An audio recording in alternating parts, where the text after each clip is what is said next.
الشیطان الرجیم بسم اللہ الرحمن الرحیم۔ کروڑوں درود و سلام محمد و آل محمد کی ذات پر۔ عزیز طلباء و طالبات، بورڈ کی طرف سے جو طریقہ امتحانات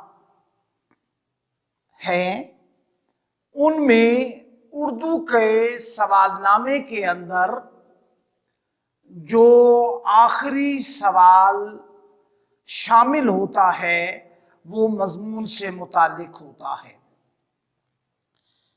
مضمون نویسی سے متعلق بات کرنے سے پہلے آپ کو اس بات سے بھی آگاہ کرنا ضروری سمجھتا ہوں کہ بورڈ نے جو خاکہ یا رہنما اصول اردو کے پرچے کے لیے طے کیے ہیں ان میں سے جو یہ سوال مضمون کے حوالے سے ہے اس کو 4 عنوانات میں تقسیم کر دیا ہے۔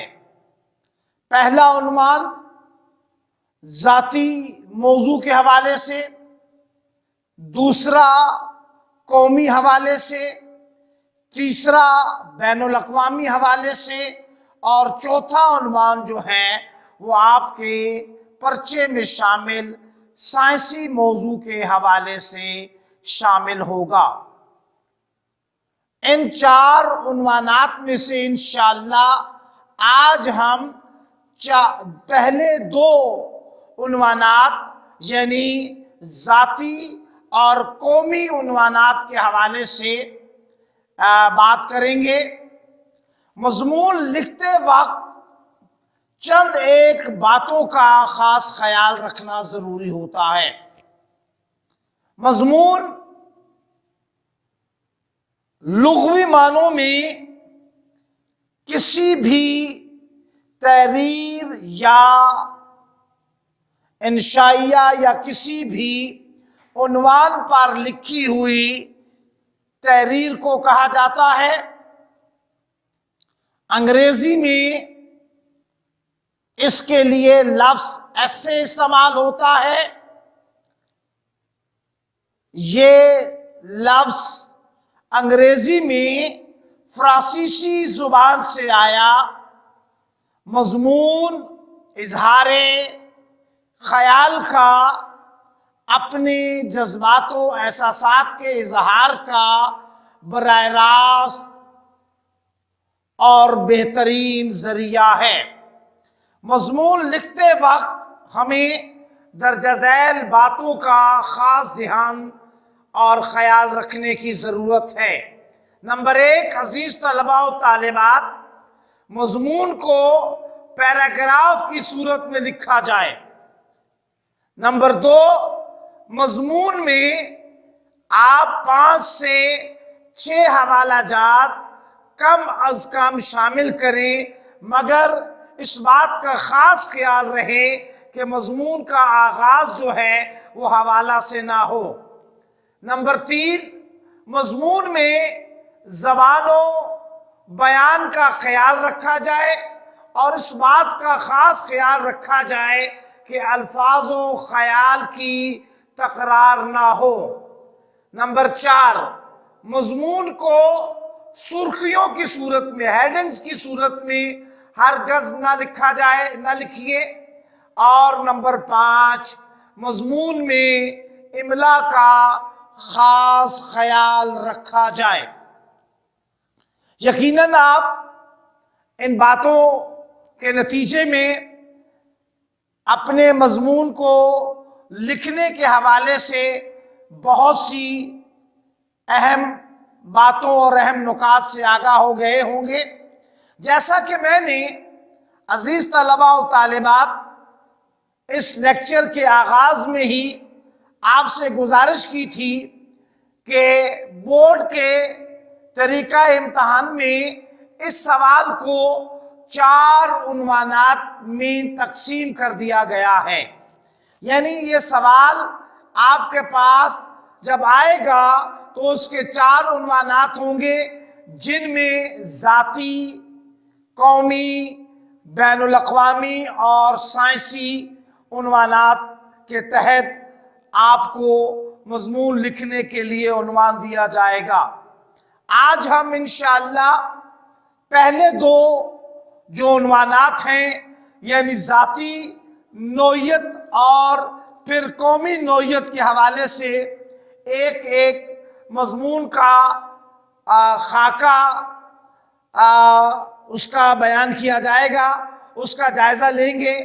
ذاتی نوعیت کے حوالے سے جو مضمون جس کا خاکہ لیا جانا آج مقصود ہے اور جو آج کے لیکچر میں شامل ہے، میری پسندیدہ کتاب۔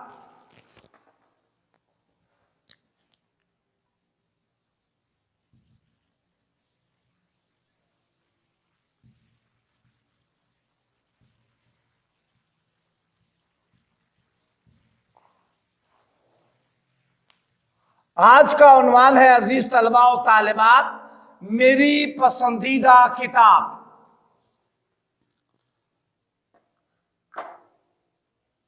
اس حوالے سے جو اہم نکات اور معذورات چند باتیں آپ کے سامنے پیش کر رہا ہوں، آپ سے گزارش ہے کہ ان کو اپنے پاس نوٹ کر لیجئے تاکہ اس عنوان کے تحت اگر مضمون آ جائے تو آپ کو لکھنے میں آسانی ہو۔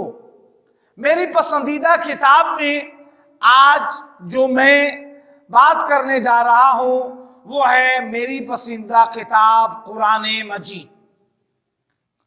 قرآن مجید میری پسندیدہ کتاب۔ قرآن مجید اللہ تعالیٰ کی نازل کردہ آسمانی کتابوں میں سے آخری کتاب ہے۔ یہ اللہ کا کلام ہے۔ اس کے ناموں میں سے ہم دیکھیں تو قرآن کے علاوہ فرقان، ام الکتاب، مبین نور وغیرہ بھی اس کے نام ہیں۔ قرآن مجید کے اندر اللہ تعالیٰ نے اس سے پہلے نازل ہونے والی تمام کتابوں کی تصدیق کی ہے، ان کے احکامات کو بھی اس میں شامل کیا گیا ہے، کیونکہ عزیز طلباء و طالبات، قرآن مجید اللہ تعالیٰ کی نازل کردہ کتابوں میں سے آخری کتاب ہے۔ اس کے بعد اب کوئی اور کتاب نازل نہیں ہونی، اس لیے اب روز قیامت تک، رہتی دنیا تک، دنیا کی اور انسانوں کی رہنمائی کے لیے جو کتاب موجود ہے وہ قرآن مجید ہے۔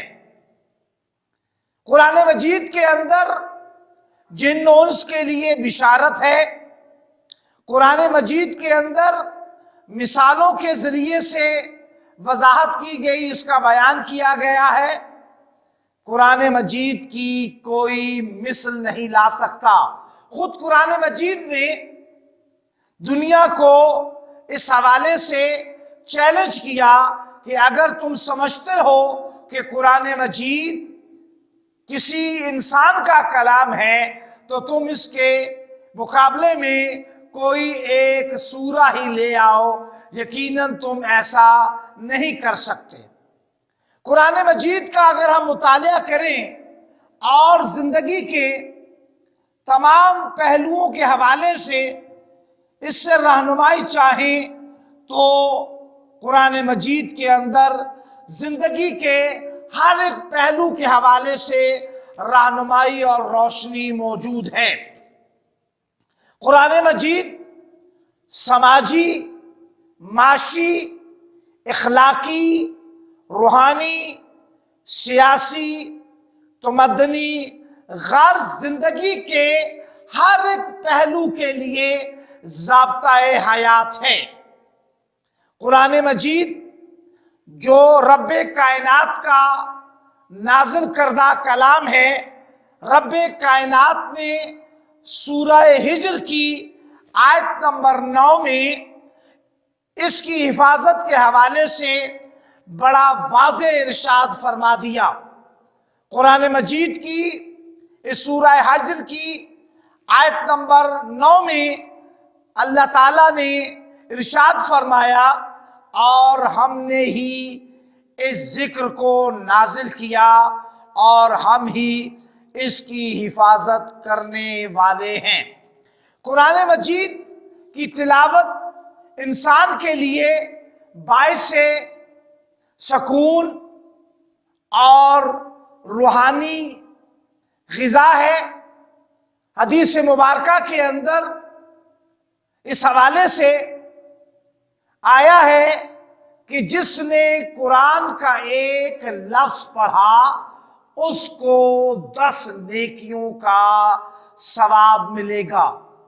قرآن کے پڑھنے اور پڑھانے کے حوالے سے بھی حدیث مبارکہ میں ملتا ہے کہ تم میں سے بہترین انسان وہ ہے جو قرآن سیکھے اور سکھائے۔ اس کے علاوہ اگر ہم دیکھیں کہ قرآن کے احکامات پر عمل کرنا ضروری ہے۔ ہمارے آج کے جتنے بھی مسائل ہیں، ان مسائل کا حل قرآن کے احکامات پہ پابندی کرنے اور ان پہ عمل کرنے میں ہے، کیونکہ قرآن پہ عمل کرنا ہی راہ نجات ہے۔ آج کا مسلمان اگر یہ چاہتا ہے کہ وہ پھر سے دنیا کے اندر اپنا کھویا ہوا مقام دوبارہ سے حاصل کر لے، پا لے، تو اس کے لیے بہترین راستہ، بہترین رہنمائی قرآن مجید کے اندر موجود ہے، اور یہ رہنمائی جس پر عمل کر کے، جس کی تعلیمات کو اپنا کر ہم دنیا میں اپنا کھویا ہوا وہی مقام دوبارہ حاصل کر سکتے ہیں۔ مولانا حالی نے کیا خوب کہا تھا کہ اتر کر ہرا سے سوئے قوم آیا، ایک نسخہ کیمیا ساتھ لایا، عرب پہ کرنوں سے تھا جہل چھایا، پلٹ دی بس ایک آن میں اس کی کایا۔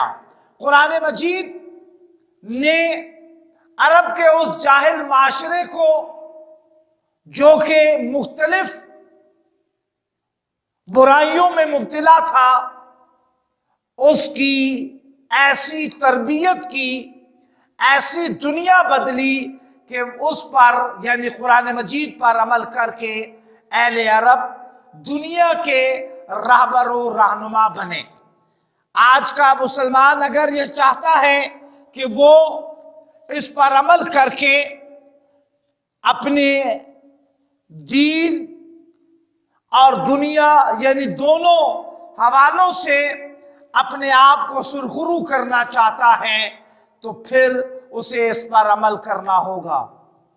ہمارے آباء و اجداد نے اس پر عمل کر کے پوری دنیا میں قرآن کی حقیقت، قرآن کی طاقت اور اس کی تعلیمات کو دنیا کے سامنے منوایا تھا۔ اور اسی حوالے سے اور آج کل کا مسلمان جو کہ قرآن کی تعلیمات سے دور ہو چکا ہے، اسی بارے میں اقبال نے کیا خوب کہا تھا، وہ معزز تھے مسلمان زمانے میں مسلمان ہو کر، وہ معزز تھے زمانے میں مسلمان ہو کر، تم خوار ہوئے تارک قرآن ہو کر۔ اگر ہم خواری سے بچنا چاہتے ہیں تو پھر ہمیں قرآن مجید پر عمل کرنا ہوگا۔ یقیناً عزیز طلباء و طالبات، آج کے اس عنوان کے حوالے سے یعنی میری پسندیدہ کتاب قرآن مجید کے حوالے سے جو چند اہم نکات خاکہ کی صورت میں آپ کے سامنے رکھے گئے ہیں۔ ان نکات کی روشنی میں انشاءاللہ آپ اس عنوان پہ بہترین مضمون لکھ سکیں گے۔ دوسرا جو موضوع ہے ہمارا، اس پہ ہم بات کرتے ہیں، وہ ہے قومی زندگی میں نظم و ضبط کی اہمیت۔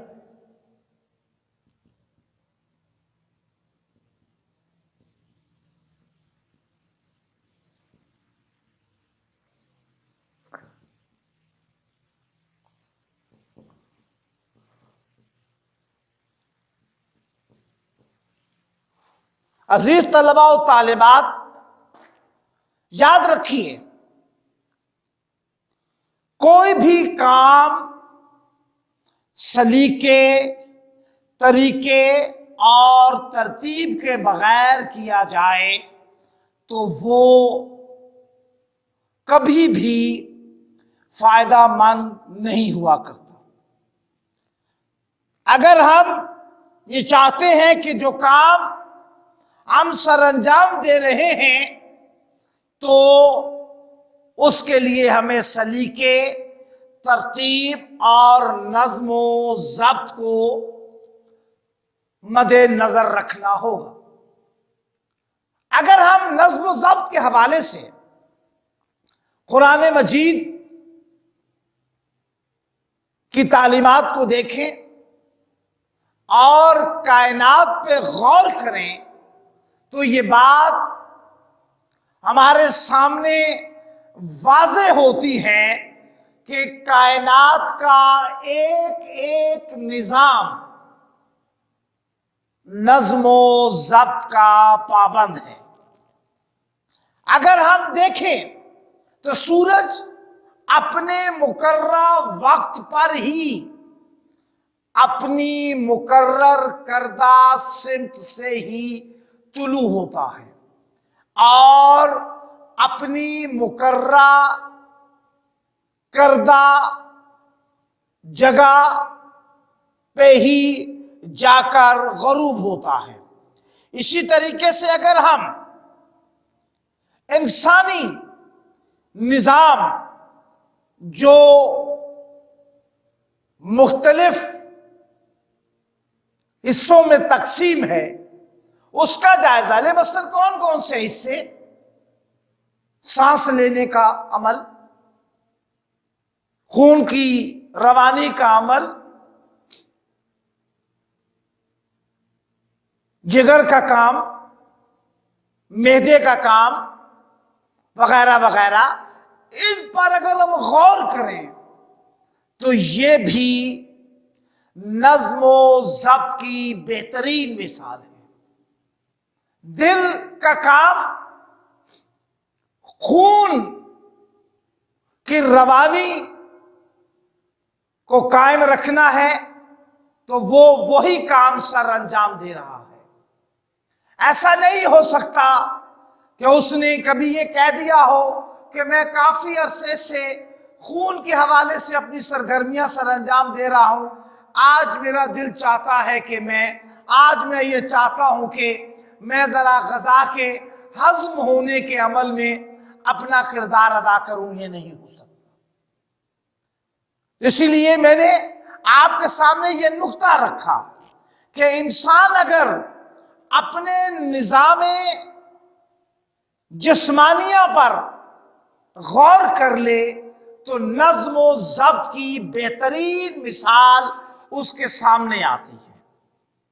یاد رکھیے، اس کے علاوہ ایک اور نقطہ جو آپ کے سامنے رکھنا چاہتا ہوں، یقیناً آپ عزیز طلباء و طالبات نماز کی پابندی کرتے ہوں گے، نماز یقیناً پڑھنے والوں میں آپ شامل ہوں گے، لیکن میں جو مثال آپ کے سامنے رکھنا چاہتا ہوں وہ نظم و ضبط کے حوالے سے ہے کہ نماز با جماعت جو ہے وہ نظم و ضبط کے لیے بہترین مثال ہے، بہترین اصول ہے ہمارے سامنے۔ بہترین مثال اس لیے کہ اس کے اندر ایک پیش نماز کے پیچھے پوری اس ترتیبوں کے ساتھ جس کی ذریعے نماز کا پڑھا جانا لازم ہوتا ہے اس کی پابندی کی جاتی ہے. یعنی اپنی مرضی سے ایسے نہیں ہو سکتا کہ انسان پہلے سجدہ کر لے اور پھر رکوع کر لے. ایسے نہیں ہو سکتا کہ رکوع کرنے کے بعد پھر قیام کے لیے کھڑا ہو جائے. یہ نہیں ہوا کرتا. اگر پہلے قیام ہے تو پھر قیام ہی کو کرنا ہوگا. یعنی نماز ہمیں نظم و ضبط سکھانے کا ایک بہترین راستہ اور ایک بہترین عمل ہے. نظم و ضبط کی اہمیت سے کسی صورت بھی انکار ممکن نہیں ہے.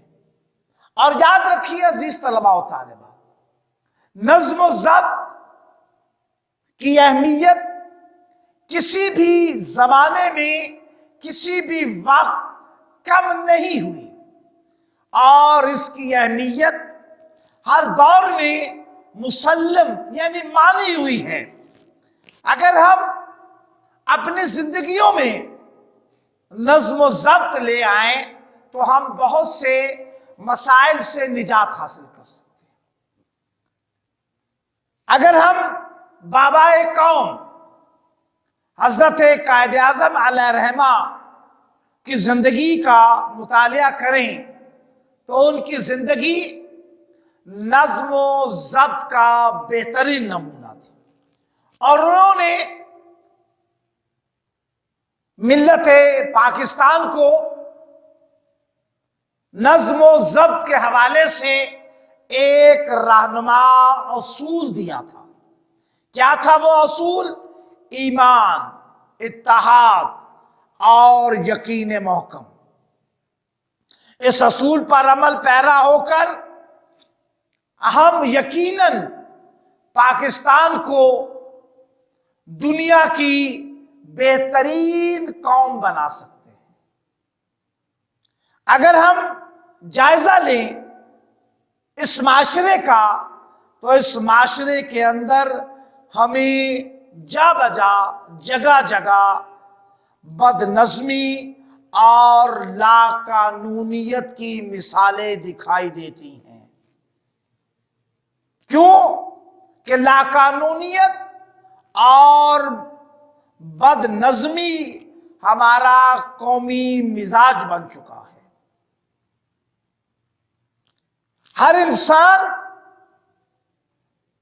یہ چاہتا تو ہے کہ دوسرا قانون پہ عمل کرے، دوسرا نظم و ضبط کا خیال رکھے، لیکن وہ خود نظم و ضبط پر، قانون پر عمل کرتا ہوا دکھائی نہیں دیتا.